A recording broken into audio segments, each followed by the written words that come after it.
Hello friends, मैं हूं आलोक राज और मैं आप लोगों के लिए लाया हूं आज करंट अफेयर्स 28 और 29 अक्टूबर के लिए। और इसमें फ्रेंड्स हम टोटल 5 करंट अफेयर्स लाया हूं और फिर इसमें टोटल चीज़ों की व्याख्या देखेंगे और थोड़ा सा डिटेल्स में भी देखेंगे। और यदि इससे भी ज़्यादा डिटेल्स चाहिए तो मैंने हर एक संडे को सोचा है कि आप लोग कमेंट करके बताइएगा कैसा रहेगा। प्रत्येक संडे को मैं पूरे सप्ताह के जितने भी मोस्ट इम्पॉर्टेंट करंट अफेयर्स होंगे आपके किसी भी एग्ज़ाम के लिए, चाहे एपीपी हो, चाहे लेखपाल हो, चाहे कोई भी हो, उसके लिए प्रत्येक संडे को मैं 10-15 जितने भी करंट अफेयर्स हो जाएंगे मैं आप लोगों के लिए लाऊंगा और उसमें टोटल चीज़ें पूरी व्याख्या विथ मैपिंग मैं बताऊंगा और पूरे डिटेल्स के साथ बताऊंगा कि कैसे क्या है। उसका इतिहास भी बताऊंगा, भूगोल भी बताऊंगा, पूरी डिटेल्स। तो आप लोग बताइएगा कि ये कैसा रहेगा, कमेंट जरूर करिएगा इसके बारे में। और फ्रेंड्स, अभी तक आपने चैनल को सब्सक्राइब नहीं किया तो सब्सक्राइब कर लो और दाएं साइड में जो बेल आइकन है उसे ज़रूर क्लिक करें। अब वीडियो देखने के बाद आपको लगे कि ये वीडियो बहुत ही अच्छा है तो अपने फ्रेंड्स को भी शेयर करें। तो चलिए फ्रेंड्स, स्टार्ट करते हैं। पहला करंट अफेयर्स है कि बीसीसीआई ने आयु में धोखाधड़ी करने वाले खिलाड़ियों पर 2 वर्ष प्रतिबंध की घोषणा की। यानी कि बीसीसीआई ने जो भी आयु संबंधित धोखाधड़ी करेगा उसके लिए 2 साल प्रतिबंध की घोषणा की है। और बीसीसीआई ने कहा है कि 2018-19 सत्र में जो भी क्रिकेटर अपनी जन्म तिथि से छेड़छाड़ का दोषी पाया जाता है उसे अयोग्य घोषित किया जाएगा। फिर इसने बोला है कि धोखाधड़ी करने वाले खिलाड़ियों को बीसीसीआई के किसी भी टूर्नामेंट में खेलने से 2 साल के लिए प्रतिबंध लगाया जाएगा। और 2018-19 और 2019-20 सत्र होगा ये जो प्रतिबंध लगाया जाएगा। इससे पहले जसकीरत सिंह सचदेवा को अंडर 19 टूर्नामेंट में खेलने के लिए जाली जन्म प्रमाण पत्र देने पर प्रतिबंधित किया गया था और ये दिल्ली के खिलाड़ी थे और मेघालय की ओर से खेलने जा रहे थे। तो आप थोड़ा सा याद रखिएगा कि सचदेवा कहाँ के खिलाड़ी थे और किस टीम से खेल रहे थे। तो मेघालय की ओर से खेल रहे थे। बीसीसीआई को थोड़ा सा देख लेते हैं। बीसीसीआई का स्थापना दिसंबर 1928 में की गई थी और ये भारत सरकार के संरक्षण में काम करती है। एक प्रकार से ये सरकारी एजेंसी है और ये जो भारत सरकार में जितने भी क्रिकेट टूर्नामेंट होते हैं या बाहर जो होते हैं उनकी देख रेख करती है बीसीसीआई। और बीसीसीआई का पूरा फुल फॉर्म है board of control for cricket in India. इसको हिंदी में बोलते हैं भारत क्रिकेट कंट्रोल बोर्ड, यानी कि और शॉर्ट में बोलते हैं बीसीसीआई। चलिए नेक्स्ट देखते हैं। एनपीसीसी को मिनी रत्न कंपनी का दर्जा मिला। तो ये बस आप यदि वनडे एग्जाम दे रहे हैं तो आप ये याद रखिएगा कि किस कंपनी को दर्जा मिला है। एनपीसीसी को बोलते हैं national projects construction corporation limited को भारत सरकार द्वारा मिनी रत्न श्रेणी 1 से सम्मानित दर्जा प्राप्त हुआ है, प्रदान किया गया है। मिनी रत्न का दर्जा हासिल होने से निदेशक मंडल की शक्तियों में और वृद्धि होगी जिससे कंपनी में तेजी निर्णय ले सकेगी।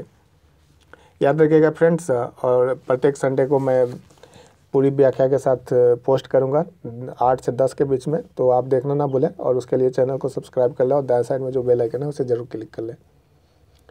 एनपीसी के बारे में देख लेते हैं। National projects construction corporation limited, इसको शॉर्ट में एनपीसीसी बोलते हैं। इसकी स्थापना 1957 में की गई थी। इसको मिनी रत्न का दर्जा इसलिए मिला है कि विगत 55 वर्षों के दौरान यह निगम राष्ट्रीय महत्व की 130 से अधिक परियोजनाओं को संकल्पना से संचालन स्तर तक पूर्ण करने में सफलतापूर्वक जुड़ी रही है। इनमें से कुछ देश के दूर दराज के जोखिम भरे स्थानों पर स्थित है। कंपनी ने न केवल अपने ही देश में सामाजिक आर्थिक विकास से संबंधित परियोजनाओं को पूर्ण किया है अपितु इसने विदेशों में भी कई परियोजनाओं को सफलतापूर्वक संपन्न किया है। तो ये मैंने बता दिया और मैं डिटेल्स जब करंट अफेयर्स बताऊंगा उसमें बताऊंगा कि मिनी रत्न किसे मिलता है और इसकी। चलिए मिनी रत्न के बारे में बता ही देता हूँ। इसे मिनी रत्न को 2 वर्गों में बांटा जाता है। एक मिनी रत्न कंपनी वर्ग 1 जिसमें इसे पुरस्कार मिला है, सम्मान किया गया है, और बनने वाले के लिए मिनी रत्न वर्ग 1 में कंपनी को हासिल करने के लिए इसमें पिछले 3 वर्षों के निरंतरता लाभ कमाया होना चाहिए, यानी कि कंपनी को 3 वर्ष से लाभ हो रहा हो, तथा 3 साल में एक बार 30 करोड़ का शुद्ध लाभ अर्जित किया हो। फिर मिनी रत्न वर्ग सेकेंड के लिए कंपनी द्वारा पिछले 3 साल से लगातार लाभ कमाया हो और उसकी नेट वर्थ सकारात्मक होनी चाहिए। दोनों वर्गों में कुल 75 कंपनियां शामिल हैं। तो मिनी रत्न 1 और मिनी रत्न सेकेंड श्रेणी में, तो इसमें कितनी टोटल कंपनियां शामिल हैं? 75 कंपनियां शामिल हैं। चलिए नेक्स्ट देखते हैं। प्रसिद्ध हिंदी गायक मोहम्मद अजीज़ का निधन हो गया। तो ये माय नेम इज़ लखन इन्होंने गाना गाया था। फिर लाल दुपट्टा मखमल का जैसे सुपरहिट गानों को देने वाले, श्रोताओं के दिलों में जगह बनाने वाले जाने माने गायक मोहम्मद अजीज़ का हृदय गति रुकने से मुंबई में नानावती हॉस्पिटल है वहाँ पे निधन हो गया। और ये इनके गानों का नाम है जो फिल्मों में गाए थे उन सब के नाम है। तो आपको बस याद रखना है कि मोहम्मद अजीज़ किससे संबंधित है, तो हिंदी गायक से संबंधित है। ठीक, चलिए अगला देखते हैं। रक्षा मंत्री ने मिशन रक्षा ज्ञान शक्ति लॉन्च किया है। तो भारत की रक्षा मंत्री कौन है? निर्मला सीतारमण। इन्होंने हाल ही में क्या किया? मिशन रक्षा ज्ञान शक्ति का शुभारंभ किया। इस मिशन का उद्देश्य क्या है? तो उद्देश्य यह है कि रक्षा उद्योग में आविष्कार और नए उत्पादों के विकास को प्रोत्साहन करना। रक्षा मंत्री ने मिशन मोड प्रोग्राम के तहत मिशन रक्षा ज्ञान शक्ति का कार्यक्रम शुरू किया। फिर रक्षा मंत्री ने इस मौके पर अपने संबोधन में कहा कि बौद्धिक संपदा के प्रति चेतना फैलाने की विशेष कोशिश होनी चाहिए। उन्होंने कहा कि हालांकि भारत प्राचीन काल से ही ज्ञान का केंद्र रहा है, लेकिन बौद्धिक संपदा के प्रति समुचित चेतना नहीं होने की वजह से देश में सृजनात्मकता का माहौल नहीं बना है। तो फ्रेंड्स, मैंने ये 5 करंट अफेयर्स रखा आज का, और इन सब का जैसे कि एनटीपीसी वाला, जैसे कि मिनी रत्न नवरत्न वाला है, तो मैं संडे को पूरा डिटेल्स बताऊंगा 8 से 10 के बीच में। तो आप देखना ना भूलें उसे, कि कौन सी कंपनी को किस दर्जे में शामिल किया जाता है और कैसे किया जाता है, उसकी योग्यता क्या है, इस सबसे संबंधित टोटल चीज़ें मैं बताऊंगा।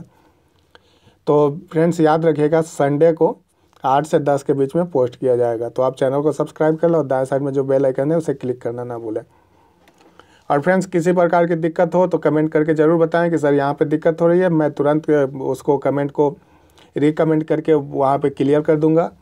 और कोई भी किसी भी प्रकार की दिक्कत हो तो उसके बारे में भी कमेंट करें। और किसी सब्जेक्ट से रिलेटेड कोई चीज़ है, कोई टॉपिक समझ में नहीं आ रहा तो उसको भी कमेंट करें, उससे भी संबंधित मैं वीडियो बनाऊँगा, बाय ट्रिक बनाऊँगा। और आपको किसी नोट्स या किसी पीडीएफ की ज़रूरत है, इसकी पीडीएफ या किसी भी करंट अफेयर्स की डेट वाइज की, तो आप मेरे टेलीग्राम चैनल को ज्वाइन कर सकते हैं। वहाँ पे आपको सभी डिटेल्स मिल जाएंगी, सभी करंट अफेयर्स की डिटेल्स मिल जाएंगी, सभी वीडियो मिल जाएंगे, डेट वाइज मिल जाएंगे।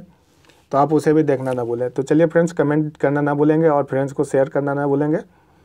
तब तक के लिए जय श्री राम। मिलेंगे किसी नए वीडियो के साथ और बहुत ही इंटरेस्टिंग सब्जेक्ट के साथ। तब तक के लिए धन्यवाद।